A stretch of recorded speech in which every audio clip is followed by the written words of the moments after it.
തീർച്ചയായിട്ടും വളരെ ആത്മവിശ്വാസം നൽകുന്ന ഒരു കാര്യമാണ് ഇന്ന് ഉച്ചയ്ക്ക് ശേഷം, അതായത് വൈകുന്നേരത്തോടെ നമുക്ക് ഉണ്ടായത്.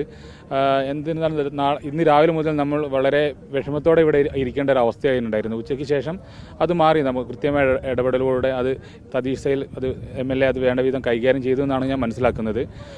ഇപ്പോൾ അറിയാൻ പറ്റിയത് അഞ്ജുവിനെ, അതായത് അർജുൻ്റെ സഹോദരി എൻ്റെ ഭാര്യ അഞ്ജുവിനെ ഡിസ്ട്രിക്ട് കളക്ടർ, ഇവിടുത്തെ കളക്ടറെ അറിയിച്ചത് നാളെ നേവിയുടെ സഹായവും തെരച്ചിലും ഉണ്ടാകും എന്ന് തന്നെയാണ് അറിയിച്ചത്. ഇന്ന് തന്നെ നാവിക സംഘത്തിലെ 5 ഡ്രൈവർമാരടക്കം വരാൻ തയ്യാറായിരുന്നു. പക്ഷേ അവർക്ക് അനുമതി ലഭിച്ചില്ല എന്നുള്ളതാണ് പ്രധാനപ്പെട്ട കാര്യം. അത് അത്തരത്തിലൊരു അനുമതി നാളെ നൽകുമെന്ന് തന്നെയാണോ?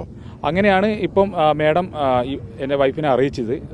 നാളെ നേവിയും തിരച്ചിലിനും ഉണ്ടാകും എന്ന ഉറപ്പാണ് നൽകിയിരിക്കുന്നത്. നേരത്തെ ജില്ലാ കളക്ടർ പറഞ്ഞിരുന്നത് ഇവിടെ സോണാർ പരിശോധനയടക്കം നാവിക സംഘത്തിൻ്റെ നേതൃത്വത്തിൽ നടക്കുന്നു എന്നുള്ള ഒരു അറിയിപ്പായിരുന്നു താങ്കളുടെ വൈഫിന് നൽകിയിരുന്നത്. പക്ഷേ അങ്ങനെയൊന്നും ഉണ്ടായിരുന്നു, നമ്മളിവിടെ ഉണ്ടായിരുന്നു. പക്ഷേ അതൊക്കെ തെറ്റിദ്ധാരണ പരത്തുന്ന തരത്തിലുള്ള അറിയിപ്പായിരുന്നു ഉണ്ടായിരുന്നത്.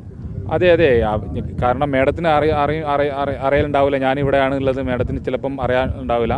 ഇനി അറിയില്ല, മേഡം കരുതിയിട്ടുണ്ടോ ഇനി നേവിയുടെ തെരച്ചിൽ, അത് എന്താണ് ഒരു മിസ്കമ്മ്യൂണിക്കേഷൻ അവിടെ നടന്നിട്ടുണ്ട്, ഏത് ഭാഗത്തു നിന്നാണ് ഉണ്ടായതെന്നറിയില്ല. റോങ് ഇൻഫർമേഷനാണ് നമുക്ക് ലഭിച്ചത്. അതായത് നേരത്തെ ഇന്നലെ DK ശിവകുമാറിൻ്റെ പ്രസ്താവന വന്നു, കാരണം നദിയിൽ തെരച്ചിൽ നടത്താൻ കഴിയുന്ന സാഹചര്യമല്ല.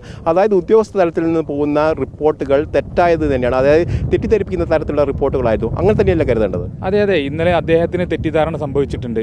അതേപോലെ തന്നെ ഇന്ന് കളക്ടർക്കും തെറ്റിദ്ധാരണയാണെന്നാണ് ഞാൻ കരുതുന്നത്. എന്താണെന്ന് അറിയില്ല, മനഃപൂർവ്വം കുടുംബത്തിന് അങ്ങനെ ഒരു തെറ്റായ വിവരം അറിയിക്കേണ്ടതില്ലല്ലോ. ഏതായാലും ഇപ്പോൾ പ്രതീക്ഷയുണ്ട് നാളെ തെരച്ചിൽ ഊർജിതമായി തന്നെ നടത്തും എന്നുള്ളത്. അതെ, അങ്ങനെയാണ് മനസ്സിലാക്കുന്നത്. നാളെ എന്തായാലും ഊർജിതമായിട്ടുള്ള തെരച്ചിൽ തന്നെയാണ് SDRF, NDRF, നേവിയും നമ്മൾ പ്രതീക്ഷിക്കുന്നുണ്ട്.